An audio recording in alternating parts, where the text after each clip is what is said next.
We are about to make a truncated icosahedron. That's one of the Archimedean solids that's derived from one of the Platonic solids. And what lets us make these particular ones, the truncated tetrahedron, the truncated octahedron, truncated icosahedron, is the fact that hypertiles can be made into these wonderful hexagons. And I'll show you how to do that right now. So you need 6 tiles and a total of 9 connectors. And when you do these connections, you want to make sure you're doing zigzag connections, not spiral. But you're going to catch yourself pretty quickly if you're making spiral, because when you go like this, that's what you want to have it form a little beak like that. That's 1/3 of the hexagon. If you were to make a spiral connection, when you go to fold it, you'll know right away you've made a mistake, because, oh, look what happens. So turn it 90 degrees, and by the way, it doesn't matter whether you fold it this way or this way, either way you get that same beak. So this is a pretty easy little hexagon to make. Just make 3 of these beaks and then put them together. When you put them together, think about it, you're trying to make a hexagon, so you want to put them like that, not in a row like this. That could be a different build. But turns out we're making zigzag connections there, and this would also be a zigzag connection. So it's zigzag all around within the hexagon.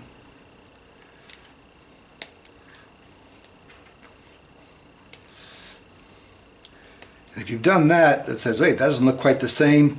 It is the same, it's just you got to flex it like this. So that's how you could have put together. And that gives you a hexagon that's very nearly flat. You can see maybe it puckers a little bit in and out of the plane, but not nearly as much as this one does, right?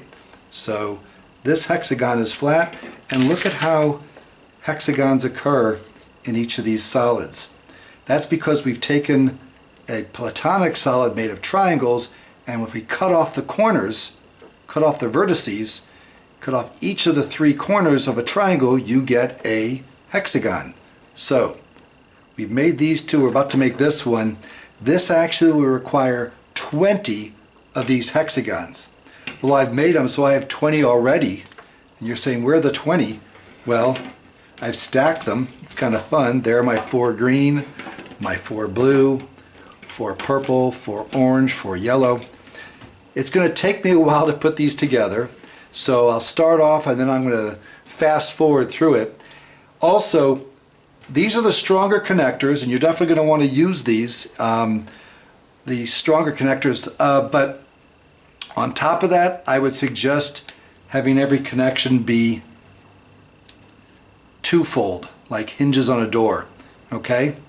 And we're also going to connect these in a way where each ring of 5, and that's how many you need to make a pentagon.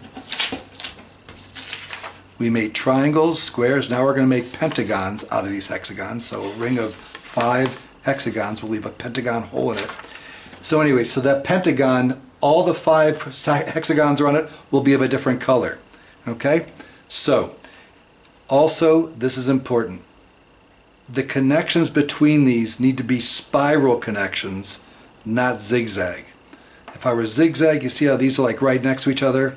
We don't want that. We want like this, so it's a spiral. So these 2 beaks are not lined up, if you will. Okay? So I'll go ahead and make this, and again, every one of these is going to be 2 connectors per seam. Okay? There's that. I'll put another color here. 2 hinges, 2 connectors, and did I do that one right? Yes, I did. That would be wrong. See how these are like mirror images? We don't want that. We want it staggered like that. Okay.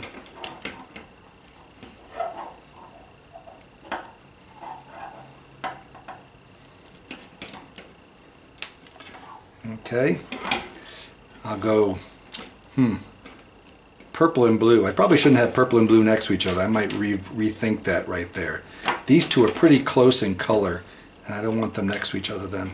So I'll replace I'll move the orange over here.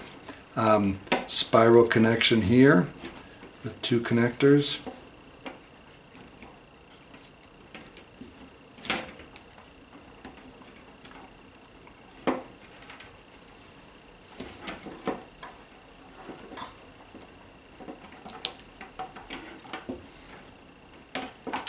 And yeah, let's move this orange one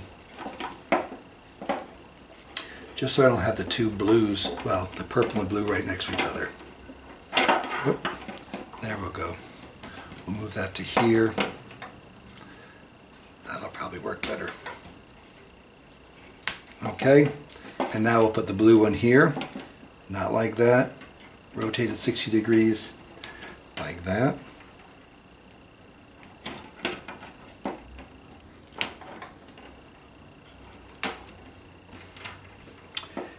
And finally, we're going to join these 2 together to make our pentagon, and you'll start to see a little bit of curvature as you would get. So, you see how that kind of pops up like that? That could be the top, or probably it's going to turn over and that'll be the bottom. I could have it be spiky side out or spiky side in. Let's build it spiky side in so it'll look more like a smooth soccer ball. By the way, next time you look at a soccer ball, check out how many hexagons there are. You should find 20 hexagons, that's these guys, and a total of 12 pentagons on a soccer ball. And we've also talked about different forms of carbon.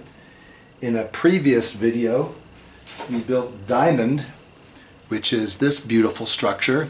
Another one shows graphite made out of hexagons like these. This carbon, truncated icosahedron, soccer ball, is also a specific form of carbon called buckyball, carbon 60 clusters, in which each of these is a each of these little vertices is a carbon atom. So that's kind of fun. Anyway, now we're going to keep building onto this, making pentagons, pentagons, pentagons out of these hexagons, so 5 at a time. And I'm going to try to make sure I don't have any repeats in the same ring of 5. See how these are all different? I know these are probably similar looking in the video, but so I'm going to put an orange one here. At this point, I'm probably going to speed up the video.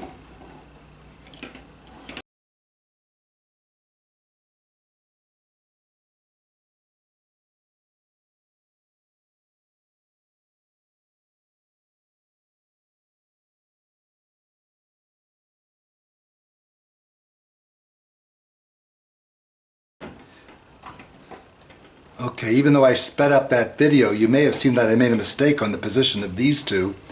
I had them not quite right and it would have messed up the future circles, so I think we're good to go here.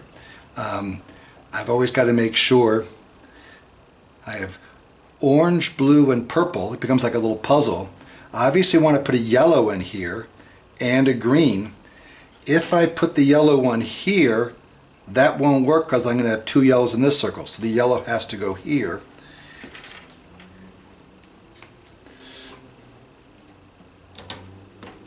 And the green will go over here.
Let's see what I've got. 2 hexagons left and 2 places.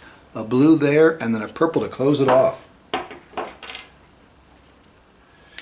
this is certainly one of the bigger builds. And keep in mind, I had already made all the hexagons before I started, so that made this somewhat faster. But this is taking, let's see, 20 hexagons. Each hexagon is 6 tiles. That's 120 hyper tiles, which would be more than 2 full sets, 2.5 full sets, essentially 3 sets. Would that get you enough of the colors you need? Let's see. Whoops. 3 sets will give you 18. You would actually need 18, yes. This can be made, it requires 3 sets. And you'd have one color.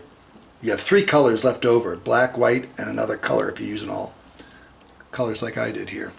Which one I did? I didn't use red, so I would have the red, the black, and the white all left over. But this will require 3 deluxe hyper tile sets. Okay, last one. I get to put all these connectors in, all 6 of them.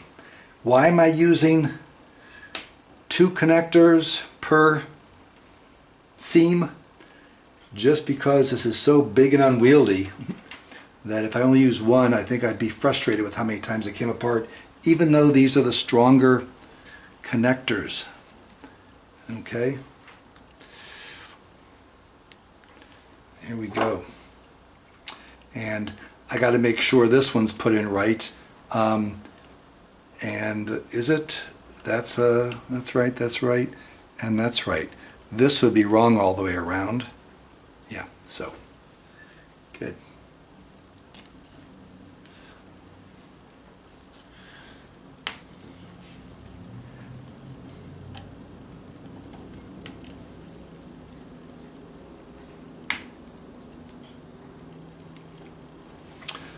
Last seam right here. Boom. Boom. And we have it. A truncated icosahedron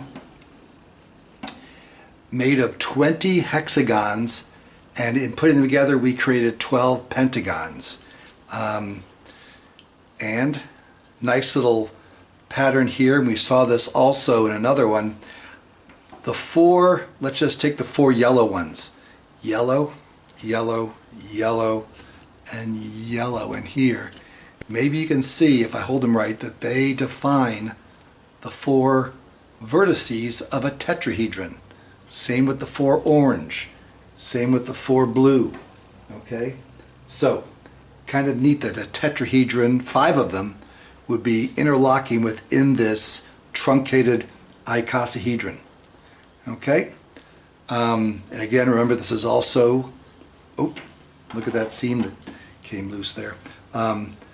This is also a form of carbon called Buckminster fullerene, or just for short, buckyball, carbon 60.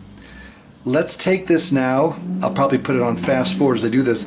This is with the spikes pointing inward, and that would be I wouldn't mind playing soccer with that, and this kind of rolls nicely. But let's try it with the spikes pointing outward. That would not be as much fun to kick, but we'll see what that looks like. Here you really can't miss those hexagons and pentagons, pentagonal holes. If I put them on the spikes on the outside, that might be a different story. So let's find that out, and again, we'll fast forward through this part of the video.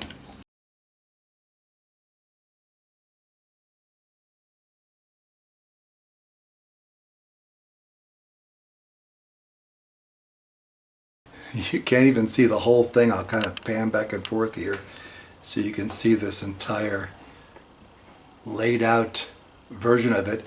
That's called a net. Whoop, I should actually break this one too. So it's completely flat. A net is something in geometry that can be thought of just a flat version that you could cut out on paper to fold into a truncated icosahedron, a dodecahedron, whatever. So this is like a net, and because I kept every one of these connected and the connectors on there, I'm going to then invert it so the spikes are on the outside. I don't have to worry about the colors being right anymore because they're going to be in that same arrangement. Okay? Actually, it'll be the mirror image of that arrangement because it'll have been inverted. Okay? So here goes.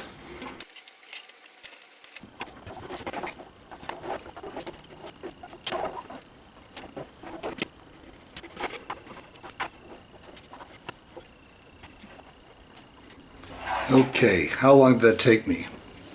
Maybe about 3 or 4 minutes. Much less time than it took to do it the first time, because again, a lot of the connections were already made. But here is the truncated icosahedron made from these hexagons put together with the pentagonal holes. And yeah, now we have the spikes on the outside. And you really can't, it isn't that distracting to have on the outside here. It's more so with the smaller structures, the tetrahedron and the truncated tetrahedron, because there the spike is a bigger proportion of the whole shape.